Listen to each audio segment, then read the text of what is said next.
경제적으로 어려운 상황도 생기고 교인도 줄고 하다 보니까 이제 새로운 직업을 부업으로 갖게 된 거죠. 붕어빵부터 시작해서 카페, 출판, 뭐 목사들이 잘하는 거. 안녕하십니까? 네, 안녕하세요. 오늘은 교수님께 개신교 목회자의 이중직에 대해서 한번 여쭤보겠습니다. 우선 일반인들은 이중직이라는 단어 자체가 굉장히 낯설 텐데요. 그 단어 뜻에 대해서 우선 좀 설명을 해 주시겠습니까? 개신교 입장에서는 이제 교단들마다 좀 이제 규칙들이 좀 다르고 그런 면이 있긴 한데 대부분의 교단들이 이제 목사의 경우 같으면 다른 직업을 못 갖게 이렇게 금지해 놓았습니다. 온전히 이제 뭐 목회에만 교회에 충실할 수 있도록 그렇게 규정을 정해 놨는데 이제 최근에 이제 뭐 경제적으로 어려운 상황도 생기고 교인도 줄고 하다 보니까 이제 목사들이 교회에서 나오는 사례가 목사의 삶을 책임져 줄 수 있을 정도가 안 되니까 이제 새로운 직업을 이제 부업으로 갖게 된 거죠. 이제 두 가지 업을 한다. 그런 의미에서 이중직이다 이렇게 얘기하고 이제 목사님들 중에 이중직이란 말 어감이 좀 안 좋다. 뭐 이렇게 양면성을 가지고 있는 것 같다. 그래서 뭐 일하는 목회자다. 뭐 이렇게 얘기들을 하고 또는 뭐 겸직 목회다 이렇게 얘기를 하고 있는데 이제 거의 공식적으로는 이중직이라는 단어를 쓰고 있습니다. 네. 과거에도 그 개척교회 목사님들은 가난하게 사시는 경우들이 많았습니다. 취재하다가 이 말씀들을 들어보면 사례비 대신에 쌀이나 된장 같은 걸 받으신 적도 있고 뭐 배추, 김치 이런 걸 받아서 생활하신 적도 있다는 말씀도 듣고 그랬었는데요. 전설 같은 이야기죠. 그때는 보면 이제 목사님들 말고 배우자, 사모라 그러시죠. 교계에서는 그 사모님들이 직업이나 부업을 갖기도 했었고요.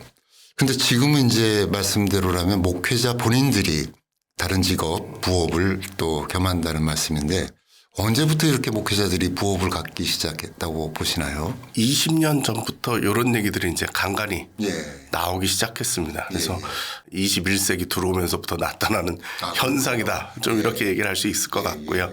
이렇게 된 배경에는 이제 2000년 전후로 해가지고 한국 교회가 이제 마이너스 성장을 시작합니다. 그렇죠. 그러니까 교인 수가 빠르게 이제 줄어들기 시작하면서 어려움을 당하는 교회들이 많아진 거죠. 그 이전까지는 항상 교회는 이제 계속 부흥한다, 성장한다 이랬기 때문에 우상향으로 이렇게 좀. 어려워도 그냥 참고 열심히 기도하고 목회 매진하고 이러면 나아질 거다라는 이제 희망을 가졌는데 교인 수가 이제 줄어들면서 이 상황으로 계속 지속이 되겠구나. 이렇게 이제 보였을 때 뭔가 다른 방법을 좀 찾아야 되는 거죠. 개신교만의 이제 또 특징입니다. 다른 데들은 이제 성직자들이 대부분 독신으로 있고 교단에서 이제 책임을 져주고 이런 구조였는데 개신교는 이제 가족도 있고 교단이 그만큼 결속력이 강하지가 않습니다. 각자 알아야 되는 상황이다 보니까 예전에는 이게 교회가 다 책임을 지게 돼 있었거든요. 예전같이 이렇게 책임져 줄 상황이 안 되다 보니까 이중직이라는 얘기가 나올 수밖에 없는 그런 상황이 됐습니다. 아무래도 경제적인 이유가 가장 큰 이유가 되겠죠. 그렇죠. 벌써 10년이 됐더라고요. 우리 교수님께서 목회자들을 대상으로 목회자의 겸직 이런 주제로 설문조사를 하신 적이 있었습니다.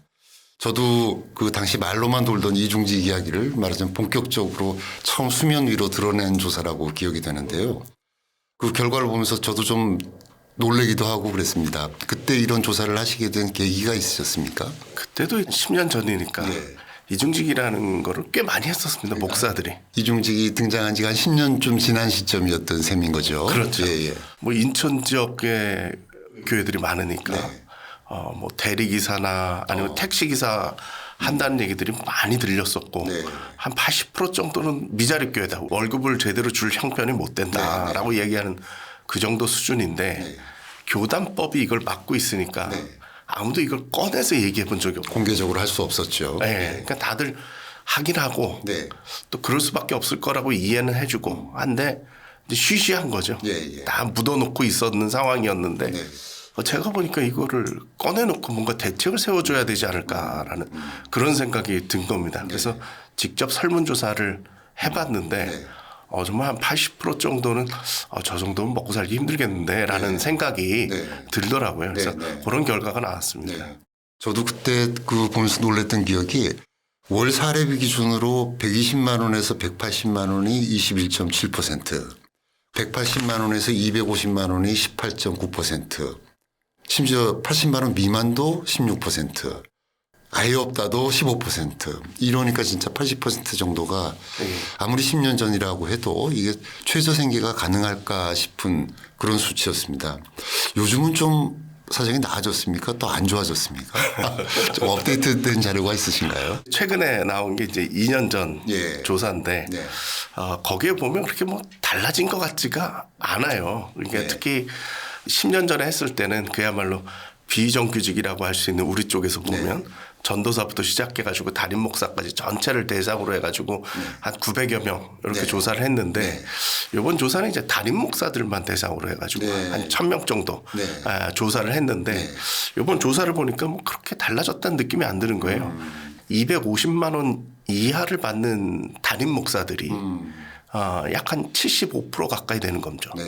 담임 목사가 75% 수준의 그 정도다 생각을 해보면 아마 10년 전하고 그렇게 나아진 것 같지가 않아요. 물가 상승이나 이런 걸로 계산해 보자면 오히려 악화된 경우일 수도 있겠네요. 그렇죠. 예. 그러니까 물가 상승에 따라서 이제 뭐 월급이 오른 게 아니라 예. 그냥 그대로 고정되어진 고정. 예. 상황이라고 전 보여지고요. 네네. 그러다 보면 이제 더 어려워지겠죠. 글쎄요. 예, 그때 10년 전 기준으로 하면 이제 4인 가족 기준입니다. 네네. 최저 생계비 예. 거기에 해당되는 사람이 한 65% 네. 이렇게 됐었거든요. 네네. 그러니까 지금 250만 원이라고 하는데 별로 개선되지 않고 반대로 얘기하면 목회자들이 이중직을 가져야 될 필요성은 여전히 있다. 이렇게 볼 수 있겠네요. 예, 기대를 가지고 있으면 교회가 부흥을 한다든가 뭐 이런 일이 있어야 되는데 네.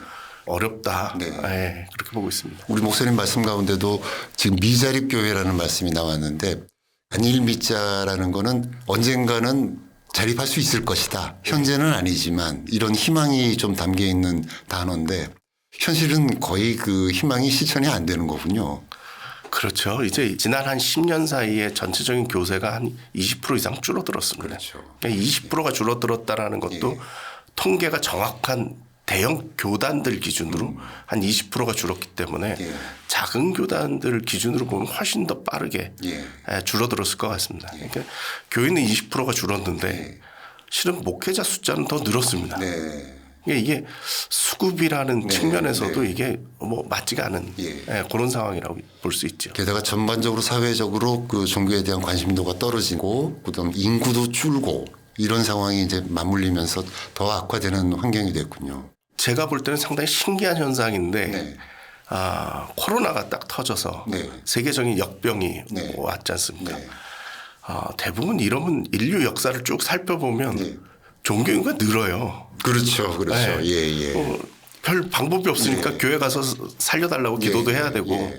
죽을 것 같으니까 죽고 나서 천당 가게 해달라고 네. 기도해야 되고 네. 교회로 몰려오는 게 이제 순리인데 네.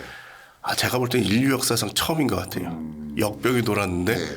교회의 사람들이 빠져나가고 종교인구가 확 줄어들고 하는 것들이 이런 시대에 참 종교인들이 어렵습니다. 네. 큰 변화가 일어나고 있는 한가운데 있는 것 같습니다. 우리 교수님께서는 목회자 취업 박람회도 열고 계시죠. 작년까지 4번째 이 박람회를 여셨는데 어떤 일들이 이루어지나요? 제가 이제 그거를 하게 된 계기가 뭐냐면 네. 아직도 이 이중직을 하고 있는 목회자들은 상당히 많이 있고 네. 특히 이제 코로나 터지면서 교회 어려우시고. 어려움 당해서 이제 이중직 나선 사람들도 많고 한데 교단은 이걸 안 풀고 버티고 있었어요. 여전히 법으로 금지하고 있죠. 금지는 해놓고 네. 못 본 척 가지고 있는 거는 그런 상황인 거죠. 그렇죠. 예. 그래서 제가 좀 실은 좀 화가 나가지고 네. 뭔가 도움이 되는 일을 교단이 해줘야지 네. 저런 식으로 막아놓고 있어서 될까 싶어서 네. 좀 도전을 한 겁니다. 네. 그래서 이전에는 이중직 해도 되느냐 마느냐 가지고 막 논란을 네. 한 5년 정도 벌였다면 네. 이제 이건 됐다 치고 현실적으로 인정하고. 네. 목사들이 뭘 할 수 있는지 가르쳐 줘야 된다. 그러니까 교단이 이런 일을 해줘야 되지 않을까 싶어가지고 일개 개인이 시작한 겁니다. 그래서 뭘 할 수 있는가에 대해서 박람회를 연 겁니다. 네, 예, 그래서 뭐 여러 가지가 나왔습니다. 정말. 저도 신기하게 느끼는데 이게 점점 늘어나다 보니까 이제 4회 때 될 때는 저희가 이제 부스를 한 30개 차려놓고 이제 한 부스에 뭐 출판업이다 그러면 출판업에 몇 개 넣기도 했는데 다 넣을 수가 없을 정도로 종류는 무지하게 많더라고요. 네, 네, 그래서 뭐 붕어빵부터 시작해서 카페, 예. 출판, 뭐 목사들이 잘하는 거 뭐 이런 네. 것들도 있는데 제가 주최하고도 제가 놀랐던 게 네. 한번 갔더니 건장한 청년들이 네. 까만색 티셔츠를 입은 건장한 청년들이 예, 서 있어요. 예. 저건 뭔가 그랬더니 헬스 하시는 분들도 있더라고요. 예. 그냥 예. 그것도 재밌어요. 네. 건강한 육체, 네, 네. 건강한 마음이다. 예, 예. 뭐 그런 데도 있고 정말 상상을 초월할 정도로 정말 다양하게 있고 네. 제가 또 뜻있게 본 거는 뭐 장례업 하시는 분들. 아하, 예. 예. 요즘은 또 장례법이 상당히 복잡해져 가지고 네. 지도사, 장례 지도사. 예. 입관식 할 때 목사가 못 들어갑니다. 아, 그런가요? 예, 장례 지도사 자격증이 있어야만 들어가는. 입관 예배 같은 경우는 그러면 그래서 그게 상당히 지금 이슈 중에 하나입니다, 저희들한테. 예. 그래서 일부러 장례 지도사 자격증을 따서 네. 그 마지막 순간에 그 상당히 그 그럼요. 중요하죠. 위로가 정말 필요한 때인데 네, 네, 그래서 네. 그런 걸 하시는 분들도 네, 또 있고 예. 네. 아주 재밌는 일들이 많이 벌어지고 있습니다. 보통 우리가 생각했을 때는 말씀하신 대리기사나 택배기사나 이런 거를 먼저 떠올리게 되는데 그 외에도 굉장히 다양한 겸직들을 하시는군요. 예전 같으면 이걸 다 불법이다 이렇게 그렇죠. 묶어놓다 보니까 예. 사람 눈에 안 띄는 일들 아주 좀 어려운 일들을 주로 찾았다면 네. 박람회 몇 번 하고 예. 공개적으로 나오니까 이제 직업군이 이제 늘어났고 예전에 하던 분들이 이제 쉽게 얘기해서 커밍아웃 하는 거죠. 네, 아, 난 예, 이런 예, 것도 하고 예, 있다. 예, 예. 그래서 요즘 재밌는 현상은 이거 많이 가르쳐 주려고 그럽니다. 네. 이런 길도 있다 네, 네, 하는 네, 것들이 네. 많이 나오고 있습니다. 애환도 많이 들으셨죠? 그 목회자들이 이중직을 하시는 분들. 아유, 뭐 그렇죠. 기억나시는 에피소드들 많으실 것 같은데요. 그 페이스북에 어느 게시판에 네. 글이 올랐더라고요. 관련된 게시판에 목사가 쓴 겁니다. 네. 저 좀 써주세요. 예. 150만 원에서 200만 원만 주면 제가 네. 뭐든지 하겠습니다. 예, 예. 교회 월세 내야 됩니다. 네네네. 너무 가슴 아프잖아요. 네. 아주 충격적인 사건이 하나 있었는데 네. 카페를 운영하시던 분인데 네. 이게 뭐잘 되다 보니까 몇 개를 늘렸나 봐요. 이 문제가 뭐냐면 목사들이 경영을 배워본 적은 없잖아요. 예. 실패를 하셨어요. 늘리다가. 네. 그리고 본인이 자살하고 어허. 가족들까지도 자살하는 저는 너무 충격적인 사건이 한 번 있었어요. 예. 그런 일들이 쭉 이제 벌어지고 있는 상황이죠. 그러니까 네. 오히려 이걸 정말 숨길 게 아니라 길을 열어주고 좀 가르쳐줘야 되지 않을까 싶어요. 예. 근데 이제 재밌는 것도 있어요. 뭐 저희가 이제 그 10년 전에 이제 그 이중직에 대한 얘기를 딱 꺼냈을 때 네. 저희 연구소로 이제 전화가 와가지고 네, 네. 직원이 받았는데 네. 여자분이 전화를 하셔가지고 이중직 해도 되는 거예요, 안 되는 거예요? 물어보더라는 거예요. 그래서 된다고 얘기하는 거죠. 이제 이렇게 네. 이제 다그쳐 물어본 거죠. 네. 그래서 된다고 했더니 뭐 곧바로 거봐 된다잖아 이렇게 옆에 사람한테 전화기 저쪽에서. 예. 옆에 이제 목사님이 있으니까 예. 이제 대부분의 목사님들이 이제 아직도 마음속에 죄책감 같은 게 있으시죠. 이중직한다는 네. 게 좀 꺼려지거든요. 네, 네. 그러니까 자신이 나가기 전에 먼저 이제 사모부터 네, 자꾸 네, 내보내는데 네, 네. 부인 입장에서는 네. 멀쩡한 남자 놔두고 자기가 나가는 것도 그렇잖아요. 그래서 그런 일들이 한 2번 있었습니다. 예. 근데 아까 지금 이제 다양한 직종들이 등장하고 있다고 말씀하셨는데 아무래도 그 주일 예배 인도를 하셔야 되고 하니까 어떤 직업을 선택을 하실 때 그런 제약은 있겠죠. 주말은 안 된다든지 주중에만 일을 해야 된다든지 예. 뭐 그런 어떤 뭐 제약 아닌 제약이 있을 것 같은데요. 그래서 이제 대부분 일하는 게 뭐 일용직이나 네. 배달 예. 이런 것들을 많이 하고 계신 거고 네네. 그리고 밤새 하는 일들 택배 상하차 밤에 이걸 하는 거죠. 이제 젊은 사람들은 잘 안 하려고 들고 하니까 네. 일자리는 있다고 그러더라고요.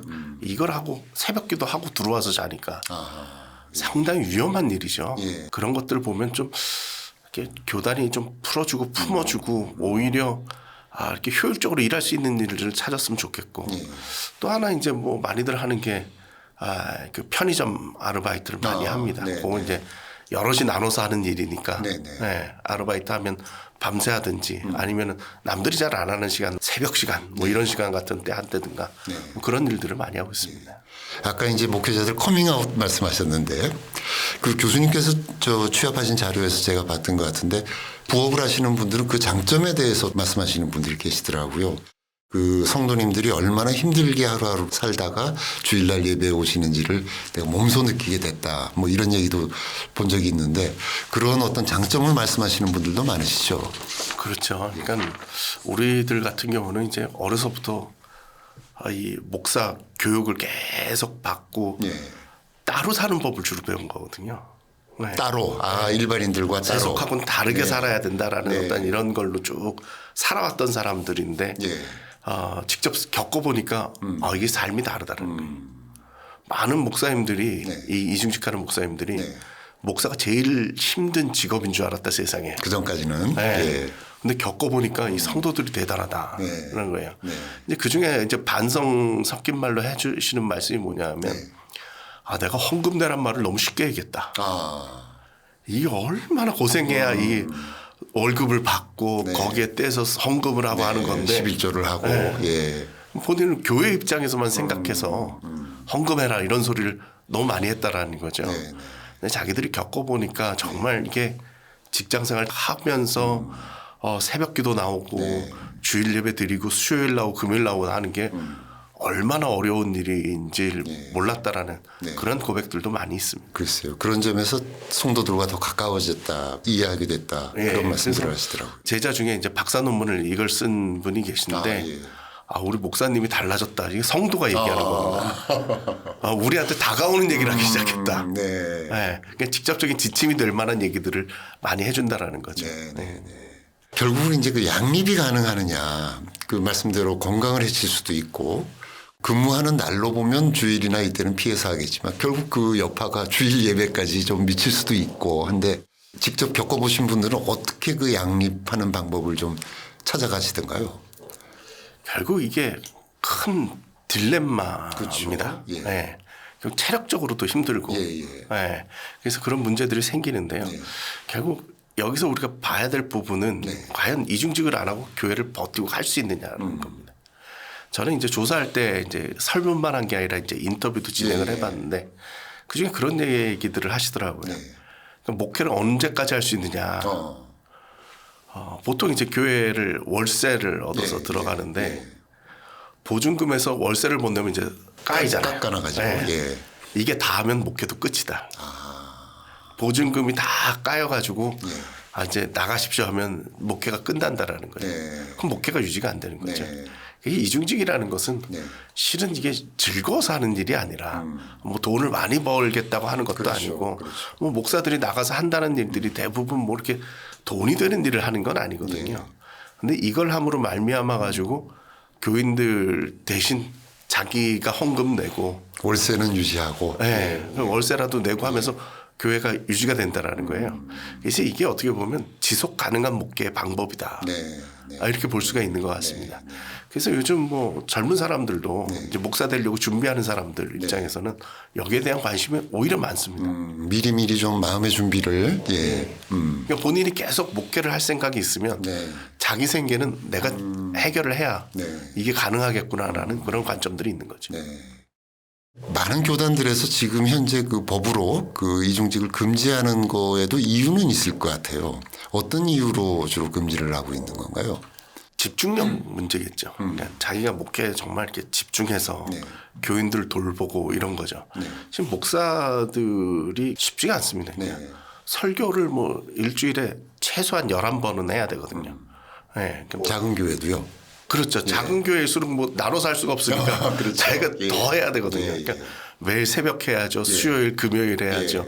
일단 주일 예배, 오후 예배 뭐 이러다 보면 보통 기본적으로 11번을 합니다. 그러니까 11번 설교를 만들어낸다라는 건 뭐 글을 11개를 쓴다 그래도 어마어마한 일인데 설교를 11개를 한다면 정말 집중을 해야 되거든요. 근데 여기에 이제 뺏기는 시간들 그리고 집중력들 뭐 이런 것들이 문제가 있죠. 그리고 또 하나 이제 제가 볼 때는 상당히 중요한 부분은 결국 교인들 입장에서는 좀 우리와 다른 삶을 사시는 분의 얘기를 듣고 싶은 부분이 성스럽게 뭔가 다른. 근데 이제 자꾸 이런 일을 하다 보면 가치관이 이제 직장인 가치관으로 변하면 그 부분도 저는 조금 조심스럽긴 합니다. 현실적으로는 문제가 이런 문제가 있지만 결과적으로 우리 성직이라는 점을 생각해 봤을 때 어떤 그 차별화되는 지점은 분명히 있어야 된다. 예. 예. 한편으로 또 교단들에서는 절박한 생계의 문제가 아니라 조금 여유 있는 이중직들도 있지 않습니까? 그런 점에서 좀 이렇게 차단을 해놓는 장치를 마련해 둔 게 아닌가 그런 생각도 좀 드는데요. 그렇죠. 이제 이게 뭐 그야말로 세속적인데 더 관심이 갈까봐 예. 결국 더 많이 돈이 생기면 예. 우리의 마음도 간다. 이게 예수님 말씀이거든요. 네, 네. 그냥 목사도 돈으로 마음이 갈까 싶은 네. 그러한 것들이 있지요. 예. 아까 이제 수요와 공급 말씀하셨는데요. 그 지금 현재 그 한국 개신교계에서 목회자 양성 시스템 이런 거에 대해서 한번 좀 말씀해 주시겠습니까? 우리 교수님 경험을 설명을 해 주셔도 좋고 일단 기본적으로 한 7년은 걸리는 거죠. 그렇죠. 대학 입학서부터. 맞습니다. 예. 그러니까 학교를 다녀야 되는 기간이 예. 7년인 거죠. 기본적으로. 예. 예. 그러니까 신학대학교 학부에서 4년 하고 네. 신학대학원이 네. 3년짜리가 있고 네. 요거를 해야 기본적인 자격이 그렇죠. 됩니다. 최소한. 예. 예. 근데 이제 남자들 같은 경우는 이 중에 군대도 군대도, 갔다 와야 예. 되고 하는 그런 기간들이 있으니까 네. 요게 이제 한 7, 8년 이제 봐야 되고 네. 군대 갔다 온 사람들은 뭐 한 9년까지 봐야 되는데 예. 요거 끝났다고 해서 곧바로 목사가 되는 건 아니거든요. 그렇죠. 또 예. 목사 훈련 받아야 되거든요. 예. 교회 가서. 예. 그래서 최소한 10년 정도는 걸립니다. 예, 예. 그런데 그 지금 다른 종교들 보면 그 성직자 수요 희망자들이 많이 줄어서 굉장히 그 곤혹스러워하고 힘들어하는데 개신교 목회자의 경우는 어떻습니까? 여전히 지망자가 많습니까? 저희도 지금 많이 줄어들고 있습니다. 아, 예. 현재 목사가 부족하진 않고 네. 신학대학원을 오는 사람들의 숫자가 많이 줄었습니다. 아, 예. 그러니까 젊은 사람들의 인구가 줄어든 것도 있고 예. 목사를 하겠다고 이렇게 결단해서 오는 사람들도 적고 네. 그래서 이제 신학대학 오는 사람들이 많이 줄어들면서 이제 어려움을 겪는데 문제는 이걸 끝나고 이 수련 기간이라고 네. 저희가 얘기하는데 네. 목사 되는 과정에서 저희 입장에서는 뭐 전도사를 한다든가 네. 교회 부교육자를 한다거나 이러고 와야 되는데 네. 안 와요. 근데 지금 신학대학원까지 갔는데 목사 될 마음을 접은 사람들도 상당수가 있다 지금 그렇게 예상을 하고 있습니다. 진학까지는 했으나 예. 예, 수련 과정 중에 예. 그래서 아마 한 몇 년 사이에 네. 목사들이 많이 줄어들지 않을까 예. 그런 생각이 듭니다. 예, 예. 뭐 방금도 말씀해 주셨지만 안수를 받은 이후에는 진로들이 되게 어떻게들 나뉩니까? 대부분 이제 안수를 받으면 네. 부목사 생활을 합니다. 좀 규모가 있는 교회에 예. 예전 같으면은 개척을 했습니다. 그렇죠. 어찌됐건 뭐 천막을 치던 뭐 어디 상가를 얻든 뭘 자기 하든 가족들만 해도 예. 그래서 다들 개척을 했었는데 요즘은 이제 개척해가지고 이렇게 교회 형성되고 부흥하고 뭐 이렇게 되는 사례들이 워낙에 적다 보니까 이런 일들은 잘 안 하시려고 하시고 이제 부목사를 하려고 하죠. 네. 큰 교회 목사 들어가서 거기서 이제 한 뭐 몇 년이고 예. 지내다가 그 교회에서 이제 후원을 해서 네. 그래도 보증금이라도 마련해주고 교인들 몇 명 데리고 이렇게 나가서 개척해라 이렇게 하는 그런 방법을 하거나 네. 아니면 다른데 이제 부임해서 가거나 네. 뭐 이런 방법들을 좀 많이 생각들을 하고 있습니다. 그 부목사라는 자리도 굉장히 다양하지요. 그 어떤 뭐 청소년 담당 부목사님도 있으실 테고 행정 담당도 있으실 테고 그 세계도 굉장히 그 폭이 넓은 것 같은데요. 예. 예전에는 이제 이게 목사가 되고 뭐 목사로서 훈련을 받는 기간이라고 생각을 해서 네. 단순했습니다. 그냥 네. 담임 목사님한테 훈련 받는 과정이라 네, 생각을 네. 했는데 요즘은 이제 개척을 안 나가니까 이제 부목사 기간이 길어진 거예요. 이게 직업이 된 거예요. 예, 예. 담임 목사가 되기 위한 훈련 과정이라고 생각을 예, 안 하고 직업이 된 거예요. 그 교회에 속한 저 부목사로서 직업이 되시는 거군요. 예. 그러다 보니까 정말 다양합니다. 그러니까 네. 나는 청소년만 네. 전문으로 하겠다. 네. 어떤 분들은 음악만 자기가 전문으로 하겠다 하시는 예. 분들도 있고 예.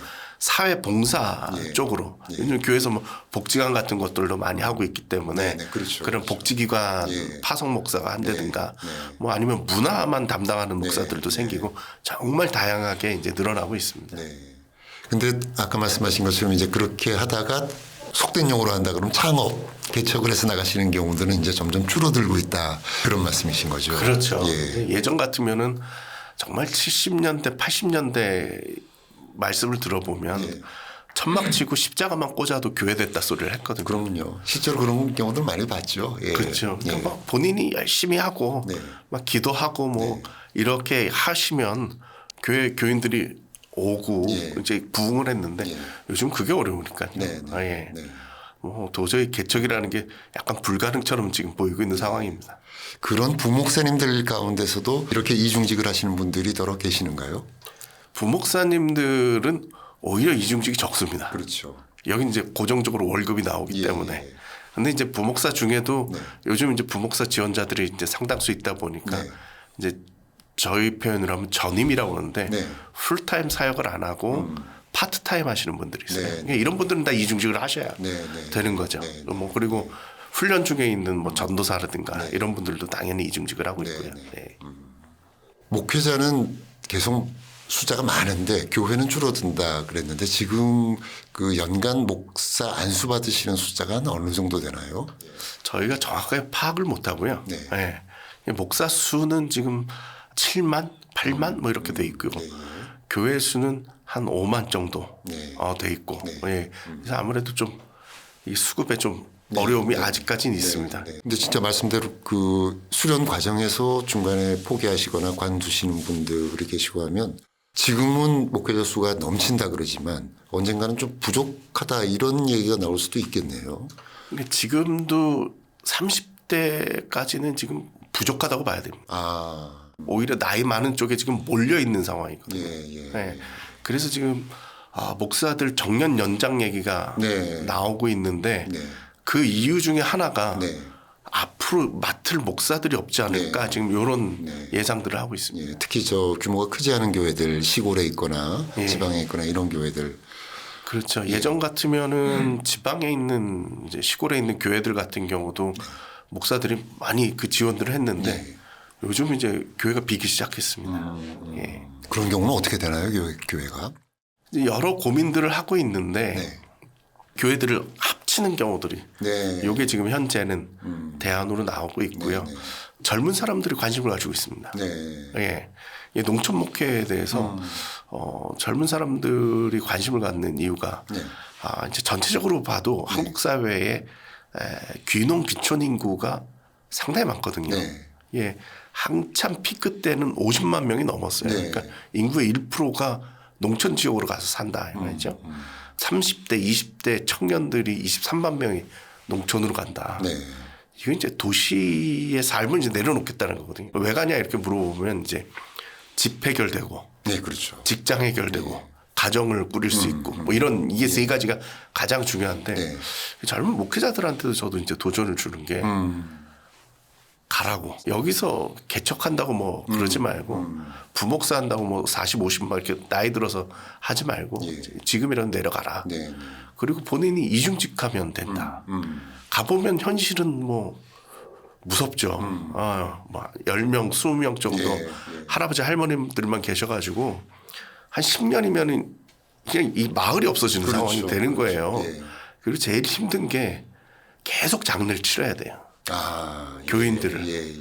그러니까 예전에 부흥했던 시절에 지어놨던 큰 교회당에 교인들이 정말 한 분, 두 분 이렇게 돌아가시는 네. 걸 바라본다는 네. 게 너무 힘들거든요. 네. 그리고 젊은 사람들 입장에서는 애들 키우는 게 힘들고. 그렇죠.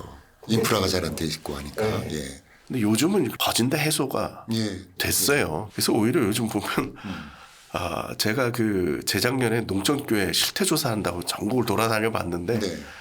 농촌교회 목사님들 그 자녀들이 다 좋은 대학 가 있어요. 농어촌 특혜도 받고. 아, 예. 전형이 워낙 다양하니까. 예. 그리고 요즘 워낙에 이런 농촌이나 어촌 지역에 학교에 투자가 많이 됩니다. 네, 네, 아이들이 공부할 수 있는 여건들을 네. 많이 만들어놔서 그런 것들도 괜찮고. 그래서 저는 목사들한테 뭐라고 그러냐면 뭐 10명, 20명 이분들이 무슨 자기 생계를 책임져 주겠어요. 네. 근데 자기가 이중직을 하면 이분들 섬길 수 있다 이 말이죠. 네. 한 50년, 70년 그 교회 다녔던 분들이거든요. 그렇죠. 예. 그러면 이분들이 그 교회에서 장례 치르긴 해드려야죠. 죽을 때까지 정말 거기서 예배 드리다가 네. 마무리로 그 교회에서 예배 드려주고 네. 장례 치러주고 전 그게 목사가 할 일이지 않는가 싶어요. 이중직을 하고 네. 교회는 내가 정말 네. 제사장이 아니라 모범적인 신앙인으로서 내가 이 어르신들 섬긴다, 교회를 섬긴다 네. 하고 하면은 저는 오히려 목사답지 않나. 네. 네, 전 그런 생각이 듭니다. 그러면 자연스럽게 지금 농촌 교회의 목회자 고령화 이런 문제도 같이 해결이 될 수도 있겠습니다. 예, 그래서 그때 이렇게 조사를 해보니까 농촌 교회가 더 좋다는 게 젊은 사람들이 더 높습니다. 네. 비율이. 네. 그러니까 거기서 오히려 할 수 있는 여건들이 더 많다고 느끼는 사람들이 네. 오래 해보신 분이 아니라 네. 젊은 사람들이 더 네. 많습니다. 그렇다면 그런 분야 그런 지점이야말로 교단에서 조금 더 신경을 써서 이 수요 공급을 좀 연결을 해주면 해결 방법이 나올 수도 있을 것 같네요. 예, 그러니까 그 부분을 교단들이 눈을 뜨면 예. 저는 많은 길이 있다라고 생각돼요. 예. 개신교적인 기본적인 그 마인드가 성장 막 이런 쪽으로만 네, 생각을 네, 하니까 네. 자꾸 농촌교회에 대해서 빠져나올 생각을 하는데 그렇죠. 오히려 목사다움이라는 생각을 가지고 생각을 해보면 네. 오히려 들어갈 자리가 아닌가 네. 그런 생각합니다. 그리고 아까 장례지도사 말씀하셨는데 그 굉장히 의미 있는 직업이다 이런 부업이다 하는 생각이 듭니다. 왜냐하면 제 주변에서도 보면 그 천주교 신자의 장례식장을 갔다가 굉장히 감동받는 분들이 많거든요. 연도라고 하죠. 그 성당 신자분들이 연령회라는 조직을 통해서 쉬지 않고 와서 기도를 해주시고 옛날에 큰 성당들은 보면 이 염도 직접 해주시는 분들이 계셨어요. 지금 아마 이제 장례 지도사 같은 분들이시겠죠. 그런 모든 과정을 그 자기가 다녔던 성당에서 다 해주는 거를 옆에서 지켜보면서 너무 감동해서 천주교 신자가 되는 분들도 봤거든요. 근데 말씀하신 대로 지금 이제 아무나 들어갈 수도 없고 입관에 들어갈 수도 없고 한다 그러면 더더욱 그 일들을 내가 다니는 교회 아니면 그렇지 않더라도 같은 종교의 성직자가 해주신다. 그러면 굉장히 감동스럽고 특히 농촌교회 70년씩 50년씩 이렇게 다니셨던 분들이 내 교회에서 내가 장례 치르고 가는데 우리 목사님이 내 염두해 주실 수 있고 이렇다 하면 그 여러모로 그 목회자도 그렇지만 그 신자분들 입장에서도 좋을 것 같습니다. 예, 지금 그 부분이 저희들한테 지금 새롭게 지금 관심을 갖는 분야인데 예, 예. 이제 마을 장례 뭐 이런 예, 것도 있거든요. 예. 근데 그럴 때 그 목사가 나설 수 있는 아, 교인이 아니더라도. 예. 예. 이 마을은 내가 책임지겠다. 예, 예. 어르신들은 내가 다 돌보겠다라고 마음 먹으면 네. 큰 일이 벌어질 것 같아요. 글쎄요. 실제적으로 농촌교회 목회자 이제 그 아주 젊은 예. 목사인데 예. 그런 일들을 하고 있더라고요. 아, 네. 이미 하고 계시는 분들이 예. 계시군요. 예. 그래서 그분이 저한테 가르쳐 준 거예요. 입간 예배 자기가 못 들어가게 되는 순간 아 내가 장례 지도사 해야겠구나 생각을 했고 네. 그걸 통해서 이제 농촌 지역에서 네. 그런 장례 절차도 같이 한다라는 거죠. 네. 예전에는 이제 말씀해 주신 대로 목사들이 기본적으로 제 윗세대들입니다. 네. 염은 기본적으로 했거든요. 네, 네, 네. 농촌에서 다들 집에서 장례를 치렀으니까. 네, 네. 근데 저 어느 순간인가부터 이게 상조 회사로 넘어가서 맞습니다. 목사들이 실은 엑스트라가 된 거예요. 네. 예전에 이게 주인공이었거든요. 그렇죠. 장례를 집전하고 예, 이랬는데 예. 요즘은 상조 회사에서 뭐, 예. 뭐 우스갯소리로 어디 쓰라는 것까지 지정해 그렇죠. 주거든요. 이게 목사가 좀 할 일이 아닌 것 같다라는 생각이 들어서 네. 아마 이 부분에 대한 고민들이 지금 싹트고 있고 아마 이게 이제 많이 좀 그 도움을 받을 수 있는 그런 구간이 아닌가 싶습니다. 말씀하시니까 생각이 나는데 여기 저 내수동 교회 박희천 목사님이라고 유명한 목사님 계시잖아요. 그때 엄청 부흥을 했었다고 하던데 70년대, 80년대 말씀 들어보니까 그 모든 임종을 다 해주셨다 그러더라고요 교인들. 그래서 그 가보시면 이제 임종하실 것 같다고 가족들이 연락이 와서 가보시면 이분은 딱 아신대요. 등 밑에 허리 밑에 이렇게 손을 넣어봤을 때 손이 들어가면 아직 멀었다. 이게 저 우리가 척추를 곧바로 했을 때는 이렇게 약간 뜨거든요. 근데 이 등이 딱 내려와서 땅바닥에 붙으면 이제 임종하실 때가 거의 다 됐다. 이런 정도를 다 하셨다 그러더라고요. 그리고 인터뷰를 그 댁에서 한 번 했었는데 옆에 사모님이 앉아 계시다가 여성 신자분들 교인들 같은 경우에는 어떻게 하느냐 그러면 사모님이 하셨대요. 그래서 사실은 그 임종하시게 되고 그러면 이제 분비물이 나오기도 하고 그러는데 그것도 다 하셨느냐 그랬더니 그때는 하나도 그게 더러운 줄 모르고 그 우리 교인이니까 당연히 우리가 모셔야 된다 하는 생각으로 하셨다. 두 분이 너무 그 옛날 추억을 말씀하시는데 그 염하고 하셨던 걸 좋은 추억으로 가지고 계시더라고요. 근데 장례 지도사 같은 경우에는 수입 면에서는 그렇게 큰 도움이 되는 건 아니죠. 오히려 마지막 가는 길을 잘 보내드린다 하는 그런 차원이 더 많은 거죠. 그렇죠. 예. 아무래도 그 순간에 정말 종교가 필요한 때잖아요. 네. 어느 그 신학자가 쓰셨는데 이제 그 장례가 일어난 그 집에 목사가 들어가는 순간 찾아오는 그 평안을 느낀다. 안심을 하는 거죠. 우리 목사님 예. 오셨다. 네. 그러니까 네. 그런 장면들을 생각해 보면 이 장례는 정말 특히 신자들한테는 예. 이 목사가 주도해서 이 한다라는 것은 상당히 큰 의미인 것 같습니다. 네. 처음에는 이게 저 경제적인 이유로 시작해서 부업 얘기가 쭉 가다가 장례 지도사까지 나오니까 참 이중직이라는 걸 그냥 단순한 잣대로 하나의 잣대로만 평가할 게 아니라 좀 넓게 보면서 현실적으로 이걸 어떻게 수용을 해야 될지 좀 방법을 찾아봐야 되겠다 그런 생각이 드네요. 교수님 보시기에 앞으로 이 금지 이런 조항이 그냥 쭉 갈까요? 아니면 좀 현실화되는 방향이 좀 나올까요? 이건 이제 현실화 될 겁니다. 예. 신학교에서 지금 이제 직업 교육 시키는 데들이 생기고 있습니다. 어떤 직업 교육을 시킵니까? 감리교 같은 경우는 이제 사회적 목회 과정 만들어서 이제 네. 이중직을 아예 교육을 시키고 있고 예. 지금 대신대학교라고 이제 네. 되고 있는데 네. 거기도 이제 그 이중직을 가르치고 있는 네. 그런 과정들이 생기고 있고요. 네. 근데 재밌는 거는 교단에서는 아직 이중직에 대한 금지 조항을 안 풀었는데 네. 이중직 대책위원회들은 생겼어요. 그런 교단들도 있어요. 대책위원회라는 거는 막기 위한 겁니까? 아니면 길을 열어주기 위한 겁니까? 길을 열어주기 위한. 네, 예, 그래서 거기에 대해서 이제 신학적인 응답도 하고 네. 그리고 이제 직업도 좀 가르쳐 주고 하는 그러한 것들을 하고 있는 거죠. 교단들도 이 추세를 막을 수는 없다라고 생각을 하는 것 같고 네, 네. 이게 이제 앞으로 목회 방향이 이제 이런 방향으로 갈 거다라는 것을 보고 있는 것 같습니다. 신학대학교에서 그 직업 교육을 한다 그러면 어떤 직업들을 좀 교육을 하나요? 목공. 네, 예수님이 그 목수셨죠. 목수셨잖아요. 예, 예. 그래서 목공 가르쳐 주는 데도 있고요. 예.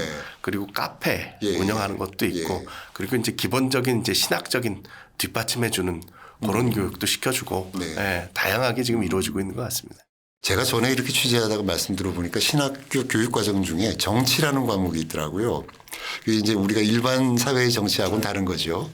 마찬가지로 아까 카페를 하다가 망하고 이런 경우도 있다 그랬는데 신학교 과정에서도 경영학이랄지 최소한의 그런 거는 좀 가르칠 필요도 있겠다 지금 말씀 들으니까 그런 생각이 드는데요. 이중직하면서 네. 여기에 대해서 좀 생각들을 좀 이렇게 바꿔야 되는 부분들이 있어요. 예. 목사들 입장에선 항상 좋은 것, 그야말로 선한 행위. 네. 그냥 뭐 직업을 택해도 카페 이렇게 하는 것도 거기서 사람들 만나고 그렇죠. 그 공간에서 이제 주일엔 예배도 드리고 그렇죠. 뭐 이런 생각을 가지고 카페들 많이 하고 하는데 네. 그것도 이제 경영이잖아요. 그렇죠. 카페 한다고 다 뭐 버티고 돈 벌고 이런 예. 상황이 아니잖아요. 망하지는 않아야죠, 적어도. 그런 것들도 좀 교육이 필요한 것 같습니다. 네. 목사들 입장에선 이익을 남긴다라는 거에 대한 아직도 죄스러움 뭐 이런 예, 것들이 예, 있거든요. 예. 근데 그게 있어야 또 그다음 그렇죠. 버티고 살 수 있는 건데 유지가 될 텐데 그래서 그런 교육도 좀 필요한 것 같아요. 말씀하신 대로 경영학도 좀 네. 우리가 좀 알아야 되고 최소한은. 예. 예. 그리고 돈이 어떻게 돌아가는가도 좀 예. 배우고 예. 그러고 나오면 좋겠습니다. 예. 아까 저는 들은 말씀 중에 목회를 언제까지 할 것이냐. 보증금이 끝나는 때까지다. 이 얘기가 굉장히 참 가슴 아프게 와닿는데요. 예. 우리 목회자의 이중직에 대해서 조성돈 교수님 모시고 좋은 말씀 잘 들었습니다. 감사합니다. 감사합니다.